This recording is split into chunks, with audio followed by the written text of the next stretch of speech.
எனது திருச்சி நாடாளுமன்ற தொகுதியில் சென்னை திருச்சி தேசிய நெடுஞ்சாலையில் மன்னார்புரம் பகுதியில் இங்கே பயணியர் பேருந்து நிழற்கூடம் கிடையாது, இதுவரை கிடையாது. இதனால் இப்பகுதி மக்கள் நூற்றுக்கணக்கில் காலை வேளைகளிலும் மாலை வேளைகளிலும் வெயில் காலங்களில் வெயிலிலும் மழை காலங்கள் மழையிலும் நனைந்து அவதிக்குள்ளாயினர்.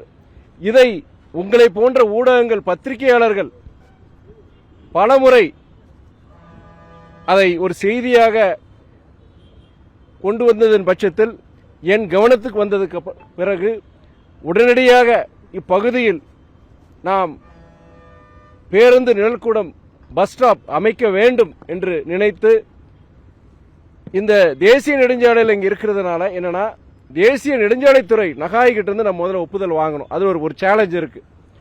ஆனால் அவங்களுடைய விதிக்குட்பட்டு இங்கே இடத்த ஒதுக்கி அவங்க கொடுக்கணும். அவங்க அதுக்கப்புறம் நம்முடைய திருச்சி மாநகராட்சி கார்பரேஷன் அவங்ககிட்ட இருந்து நம்ம ஒப்புதல் வாங்கணும். இந்த ரெண்டு துறை, திருச்சி கார்பரேஷன், திருச்சி மாநகராட்சி மற்றும் தேசிய நெடுஞ்சாலைத்துறை நகாய், ரெண்டு துறையும் நம்ம ஒருங்கிணைச்சு இந்த இடத்துல இந்த பகுதியில் ஒரு சரியான இடத்த கண்டுபிடிச்சு அதுக்குண்டான ஒப்புதலை வாங்கி அதுக்கப்புறம் இங்க பேருந்து நிலையம் நிழற்கூடம் அமைக்கணும்னு சொல்லிட்டு தொடர்ந்து கிட்டத்தட்ட சென்ற வருடம் செப்டம்பர் மாதத்திலிருந்து முயற்சி எடுத்துட்டு இருந்த பலமுறை இந்த இடத்திற்கு கள ஆய்வு செய்து இங்க நம்முடைய மாநகராட்சி ஆணையர் அவங்களுடைய அலுவலகத்திலிருந்து சரி, தேசிய நெடுஞ்சாலைத்துறை அதிகாரி அவங்களுடைய அலுவலகத்திலிருந்து அதிகாரிகளை வரவழைச்சு இதுக்குண்டான இடத்தை தேர்வு செஞ்சு ஸ்பாட் சர்வே பண்ணி அதுக்கப்புறம் ரெண்டு துறை கிட்ட இருந்து ஒருங்கிணைச்சு கடைசி அவங்ககிட்ட இருந்து ஒப்புதல் வாங்கி, ரெண்டு துறை ஒப்புதல் வாங்கி என்னுடைய நாடாளுமன்ற மேம்பாட்டு நிதியிலிருந்து கிட்டத்தட்ட 60 லட்சம் ரூபாய் செலவில் இங்க பேருந்து நிறுத்துமிட பஸ் ஸ்டாப் இங்கே நம்ம இன்னைக்கு அடிக்கல் நாட்டி இருக்கிறோம். இது பஸ் ஸ்டாப்னு சொல்றத விட இது அதாவது பஸ் ஸ்டாண்ட் கூட, அதாவது என்னன்னா கிட்டத்தட்ட நீங்களே இப்ப பாக்குறீங்க, கிட்டத்தட்ட 100 பேர் அங்க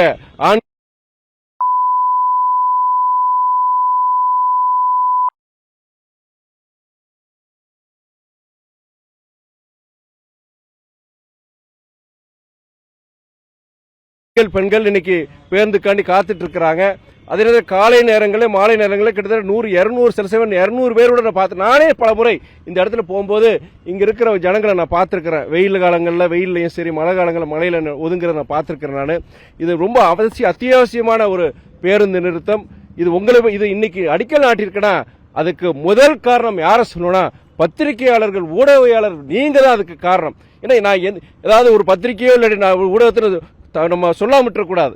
அத்தனை திருச்சியில் இருக்க அத்தனை ஊடகங்கள், பத்திரிகைக்காரங்க, நீங்க பல மாசத்துக்கு ஒரு முறைனாச்சும் ஏதோ ஒரு இதுல செய்தி வந்துடும். இந்த மாதிரி மன்னார்புரத்துல ஜனங்க சங்கடப்படுறாங்க, இங்க பேருந்து நிறுத்த இடம் இல்லாததுனால வெயிலையும் மழையில் நினைக்கிறாங்கன்னு சொல்லிட்டு பல முறை பெரிய ஆர்டிகல், சிலதுல பக்கத்துக்கு இது ஒரு நியூஸ் ஆர்டிக்கலா ஒரு செய்தியா நீங்க கொண்டு வந்திருக்கிறீங்க.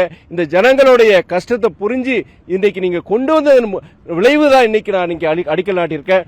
முதல்ல திருச்சியை சார்ந்த பத்திரிகையாளர், ஊடகவியாளர்கள் உங்க அனைவருக்கும் திருச்சி மக்கள் சார்பாக என்னுடைய நன்றி நான் தெரிவிச்சுக்கிறேன். நான் பல நேரங்கள் நான் சொல்லியிருக்கிறேன். எனக்கு என்னன்னா, இங்க திருச்சியில நீங்க ரயில்வே துறையாகட்டும், இல்லாட்டி விமான போக்குவரத்து துறையா இருக்கட்டும், இல்லாட்டி இங்க சாலை போக்குவரத்து இருக்கட்டும், என்னென்ன பிரச்சனைகள் மக்கள் தேவைங்கிறது உங்களை போன்ற பத்திரிகைகள் ஊடகவியலாளர் வச்சு தான் நான் தெரிஞ்சுக்கிறேன். கட்சிக்காரன் கூட அப்பப்போ சத்தம் போடுவேன் நான். ஏன் நீங்க இந்த முக்கியமான விஷயம் ஏன் நீங்க சொல்லல? கிட்டத்தட்ட ஒன்றரை வருஷத்துக்கு மேல ஆகி போச்சு நான் எம்பி ஆகி. இது எத்தனை வருஷமா இந்த ஜனங்க சங்கடப்பட்டு பல முறை என்னோட கட்சிக்காரன் கூட நான் வருத்தப்பட்டு இருக்கிறேன். அப்படி எனக்கு பெரிய உதவியா இருக்கிறது பத்திரிகை ஊடகவியலாளர் இருக்கிறவங்க. உங்களுடைய கோரிக்கையில பல கோரிக்கையில இன்னைக்கு இங்க திருச்சியில மன்னார்புரத்துல இந்த பேருந்து இது என்னன்னா கிட்டத்தட்ட 100-150 பேர் பயன்படுத்துற மாதிரி, ஒரே நேரத்தில் 150 பேர் நிக்கிற மாதிரி பயன்படுத்துற மாதிரி தான் பெரிய அளவில் கிட்டத்தட்ட 60 லட்சம் ரூபாயில நம்ம இது செலவு பண்ணி நம்ம பண்ணியிருக்கிறோம். எனக்கு இன்னைக்கு ஒரு மகிழ்ச்சியாது. அது இல்லாம தேர்தல் சில நாட்கள்ல வாரங்கள்ல அறிவிக்கிறதுக்கு உண்டான வாய்ப்பு இருக்கிறதுனால எனக்கு ஒரு பயம் என்னன்னா, இது தேர்தல் அறிவிப்பு வந்துருச்சு வச்சுக்கோங்க, அடுத்த ஒரு 3 மாசத்துக்கு எந்த வேலையும் நடக்காது. அதற்கு முன்னாடி எனக்கு இது கண்டிப்பா இந்த ஒப்புதல் வரணும், தேசிய நெடுஞ்சாலைத்துறை ஒப்புதல் வரணும்னு சொல்லிட்டு மாநகராட்சி துறையிலிருந்து அவங்ககிட்ட ஒப்புதல் வரணும்னு சொல்லிட்டு 2 பேர்கிட்ட, மாநகராட்சி ஆணையர்கிட்டயும் சரி, தேசிய நெடுஞ்சாலைத்துறை சார்ந்த மண்டல அலுவலர் அவர்கிட்டயும் சரி, கிட்டத்தட்ட போன வருஷம் செப்டம்பர் மாசத்துல வாரத்துக்கு ஒரு முறை இது எப்போ ஒவ்வொரு இது அந்த ஃபைல் மூவ் ஆகிறதுக்கு வந்து தொடர்ந்து முயற்சி பண்ணியிருக்கேன். என் அலுவலகத்தை சார்ந்த நபர்கள், என் திருச்சி நாடாளுமன்ற அலுவலகத்தில் இருக்கிறவங்க சரி, இங்க இருக்கிற மாவட்ட செயலாளர்கள், துணை பொதுச் செயலாளர்கள் எல்லாருக்கும் இந்த நேரத்தில் நான் நன்றி தெரிவிச்சுக்கிறேன். இந்த பகுதியை சார்ந்த கவுன்சிலர் அவங்களுக்கு நான் நன்றி தெரிவிச்சுக்கிறேன். நான் இது நல்லபடியாக இந்த வேலை முடியணும், இந்த பகுதி மக்கள் நன்றாக இதை பயன்பெறும் சொல்லி நான் பயன்பெறுவார்கள் நம்பிக்கையோடு இருக்கிறேன். இது கிட்டத்தட்ட ஒரு 3 மாசம் 4 மாசம் ஆகும், 3 to 4 months ஆகும், 3-4 மாசம் ஆகும். இதுல வந்து அவங்க முதல்ல ஃபில்லிங், நீங்க பாத்தீங்க ஒரு பள்ளத்துல இருக்கோம், இப்போ ஒரு பள்ளத்துல இருக்கிறோம்.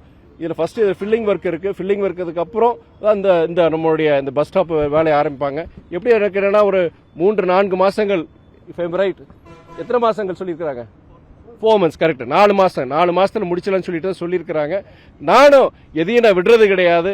அது எது இருந்தாலும், எந்த ஒரு வேலையா இருந்தாலும் சரி, ஒரு எத்தனை நாட்கள் அதை முடிக்க போறாங்கன்னு சொல்லிட்டு ஒரு ஸ்டேட்டஸ் ஷெட்யூல் மாதிரி வச்சுட்டு தான் எங்க அலுவலகத்தில் பல இது, நீங்க ரயில்வே துறையா இருந்தாலும் சரி, இதை ஃபாலோ பண்ணிட்டு தான் இருக்கும். இதையும் நாங்கள் ஃபாலோ பண்ணுவோம். கண்டிப்பா 4 மாதங்கள்ல கண்டிப்பா இது மக்களுடைய பயன்பாட்டுக்கு வருங்கிற இந்த நேரத்தில் சொல்லிக்கிறேன்.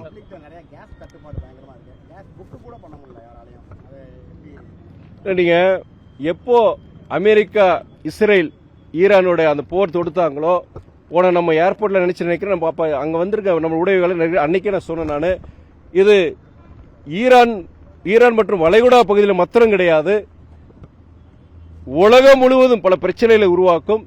அதுல குறிப்பாக கச்சா எண்ணெய் சம்பந்தமான பெட்ரோல், டீசல், கேஸ் இது பெரும் தட்டுப்பாடு வரும், விலை உயரும்ங்கிறது அன்னைக்கு நான் சொல்லியிருந்தேன். நான் சொன்ன மாதிரி இன்னைக்கு அந்த கச்சா எண்ணெயுடைய தட்டுப்பாடுனால இன்னைக்கு உங்களுக்கு அதோடைய விலை, பெட்ரோல் டீசல் விலையும் உயர்ந்திருக்கு. அதே நேரத்தில் கேஸ் விலையும் உயர்ந்திருக்கு. கிட்டத்தட்ட 60 ரூபா டொமஸ்டிக் சிலிண்டருக்கு வீட்டு உபயோகத்துக்கு 60 ரூபாயும், நீங்க கமர்ஷியல் கிட்டத்தட்ட 110 113 ரூபாய் உயர்ந்திருக்கு. அது இல்லாம தட்டுப்பாடு இருக்குன்னு சொல்றாங்க. ஆனா ஒன்றிய அரசாங்கம் பொறுத்தவரை என்ன சொல்லியிருக்கிறாங்கன்னா, அதுக்கு உண்டான மாற்று ஏற்பாடு செஞ்சிருக்கிறோம். நாங்க ஈரான் அந்த பகுதியை அல்லாம பிற பகுதியிலிருந்து, பிற நாடுகள்ல இந்த கச்சா எண்ணெய் நாங்க வரவழைச்சு அதுக்கு இந்த தட்டுப்பாடை கண்டிப்பா நாங்க குறையை நாங்க நிவர்த்தி செய்வோம்னு சொல்லியிருக்கிறாங்க சில நாட்கள். அதே நேரத்தில் ஜனங்களும் பொறுத்த வரைக்கும் இங்க இருக்கிற இது செயற்கையான தட்டுப்பாடுங்கிற ஒரு சந்தேகம் வருது. சில பேர் பதுக்குறாங்கிற மாதிரி சொல்றாங்க.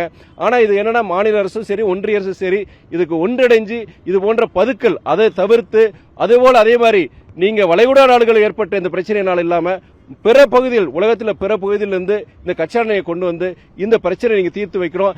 ஏற்கனவே நிறைய ஹோட்டல்கள், நீங்களே பார்த்திருக்க உணவகங்கள் பொறுத்த வரைக்கும் இந்த கேஸ் தட்டுப்பாட்டால தமிழ்நாடு மாத்திரம் கிடையாது, இந்தியா முழுவதும் பல இடங்கள்ல மூடப்படுறதா அவங்க சொல்றாங்க. மூடநாட்டியோடு கூட அவங்க முழுவீச்சு அவங்களுடைய தொழிலை செய்ய முடியாத ஒரு சூழல் இருக்கான்னு சொல்றாங்க. இது ஒரு முக்கியமான ஒரு விஷயம். ஒன்றிய அரசும் சரி, குறிப்பாக ஒன்றிய அரசு இதை தலையிட்டு ஒரு சுமூக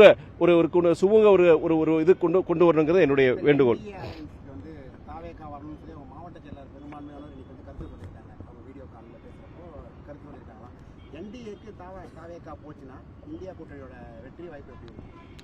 நீங்க சகோதரர் விஜயை பொறுத்த வரைக்கும் அவர் அரசியல்ல அடியெடுத்து வைத்தவுடன் அவர் பொதுவாக சொன்னார், அவர் 2 பாஜகவையும் எதிர்க்கிறேன்னு சொன்னாரு, மாநில அரசு திமுக அரசையும் எதிர்க்கிறேன்னு சொன்னாரு. அது 2மே அவர் எதிர்க்கிறாரு. அதுக்காண்டி தான் அரசியலுக்கு வந்தேன்னு சொல்றாரு. இப்போ திடீர்னு பாத்தீங்கன்னா அவங்களுடைய கட்சி கூட்டத்தை கூட்டி மாவட்ட செயலாளருக்கு இத்தனை பேர் இது விரும்புறாங்கன்னு சொல்றது, இது தலைமையோடைய ஒப்புதல் இல்லாம மாவட்ட செயலர் இன்னைக்கு தலையாடாம வாழாடாதுன்னு சொல்லுவாங்க. அது மாதிரி இது மாவட்ட செயலர் சொல்றாங்க, செய்யறாங்க. அப்ப அதில் முடிவை மாற்ற போறாரா செய்யறாங்கிறது காலப்போக்கில் தான் தெரியும். அவருடைய என்ன முடிவு எடுத்தாரோ அதுல என்னைக்கு ஒரு முடிவு எடுத்தாரோ அதுல கடைசி வரைக்கும் இருக்கணும். அப்பதான் நம்பகத்தன்மை இருக்கும். அதே வேளையில பொறுத்த வரைக்கும் கூட்டணி பாஜக அதிமுக கூட்டணி வைத்தாலும் எங்களுடைய கூட்டணியை பொறுத்த வரைக்கும் பாதிப்பு உருவாகாது என்ற நம்பிக்கை இருக்கு. ஏன்னா கடந்த கிட்டத்தட்ட 5 ஆண்டுகளை பொறுத்த வரைக்கும் மக்கள் சார்ந்த அடித்தட்டு மக்களை சார்ந்த பிரச்சனைகளா இருக்கட்டும், அடித்தட்டு சமூக நீதியின் அடிப்படையில் அடித்தட்டு ஜனங்களுக்கு தேவையான திட்டங்களை அவங்க இந்த அரசாங்கம் நிறைவேற்றி இருக்கிறாங்க. அதே நேரம் தமிழ்நாட்டில் தொழில் வளர்ச்சியை கொண்டு வருவதற்குண்டான புரிந்துணர்வு ஒப்பந்தங்கள், அது கிட்டத்தட்ட அதன் மூலியமா பல லட்சம் கோடிகள் முதலீடு, லட்சக்கணக்கான கிட்டத்தட்ட 30 லட்சத்துக்கும் மேற்பட்ட வேலை வாய்ப்புகள் உருவாக்கி இருக்கிறாங்க. இது போன்ற ஒரு பக்கம் தொழில் வளர்ச்சி, ஒரு பக்கம் சமூக நீதியை நிலைநாட்டிட அடித்தட்டு மக்களுக்கு உண்டான திட்டங்களை நிறைவேற்றி இருக்கிறாங்க. இதன் அடிப்படையில் என்னன்னா, ஒரு தமிழக மக்கள் திமுக தலைமையிலான மதசார்பற்ற முற்போக்கு கூட்டணிக்கு பேர் ஆதரவு அளிப்பார்கள் நம்பிக்கை இருக்கு.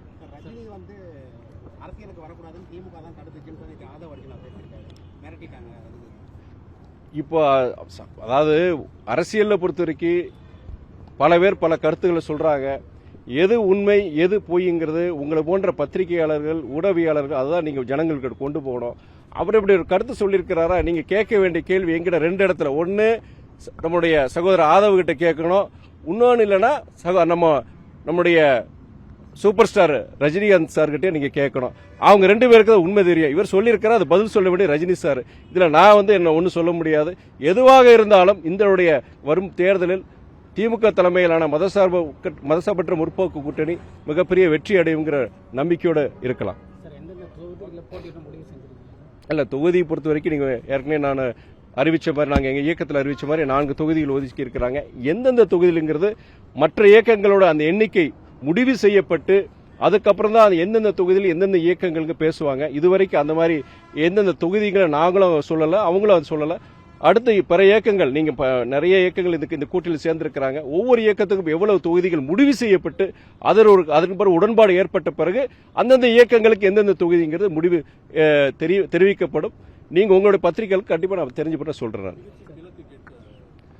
இல்லை, நீங்க திருச்சி நாடாளுமன்ற தொகுதியில ஏதாவது ஒரு தொகுதி கிடைச்சா எனக்கு சந்தோஷம்தான். கூடுதலா எனக்கு என்ன மக்களுக்கு திருச்சி என்னுடைய தொகுதி மக்களுக்கு செய்யக்கூடிய ஒரு வாய்ப்பு எனக்கு கிடைக்கும். அதன் அடிப்படையில் என்னன்னா நாங்க தொகுதி கேட்கறது என்னன்னா அதன் அடிப்படையில் எனக்கு ஆசை.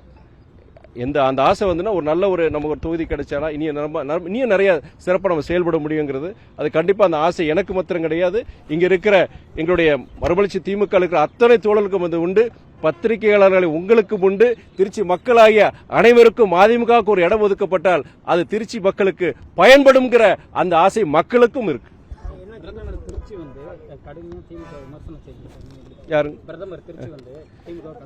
நீங்க நம்மளுடைய பிரதமர் மோடி அவர்கள் பொறுத்த வரைக்கும் இன்னைக்கு தேர்தல் அறிவிச்சிட்டாங்க. அவர் தமிழ்நாட்டுக்கு வராரு. தேர்தல் நெருங்கி வர இந்த நேரத்தில் அந்த கூட்டணி, அவங்க அதிமுக பாஜக இருக்கிற கூட்டணி வெற்றி பெறதுக்கு அவங்க கட்சிக்காரங்க உத்வேகப்படுத்துறதுக்காண்டி அது போன்ற விஷயங்கள் சொல்றாரு. அதை நாம் பொருட்படுத்த வேண்டாம். நீங்க பொறுத்தவரை யாரா இருந்தாலும் சரி, தமிழக அரசு திமுக அரசா இருக்கட்டும் பாஜக அரசா இருக்கட்டும், தமிழ்நாட்டுக்கு பொறுத்த வரைக்கும் யாரை என்ன செஞ்சாங்க மக்களுக்கு தெரியும். உண்மையிலேயே சொன்னா இங்க தமிழ்நாட்டுக்கு பொறுத்த தேவையான திட்டங்களா இருக்கட்டும், அந்த திட்டங்களை நிறைவேற்றக்கூடிய நிதியா இருக்கட்டும், பல நீங்க ஒன்றிய அரசு நிராகரிச்சிருக்கிறாங்க. அதுக்கு என்னன்னா அது நாங்க தேர்தலுக்கு போகும்போது திமுக அரசு செஞ்ச சாதனைகள் மாத்திரம் கிடையாது, பாஜக அரசு தமிழ்நாட்டுக்கு அவங்க என்ன செஞ்சாங்க என்ன செய்யலைங்கிற அதையும் நாங்கள் கொண்டு தான் போறோம். கண்டிப்பா இதுக்கு உண்டான விடை தேர்தலில் தெரியும்.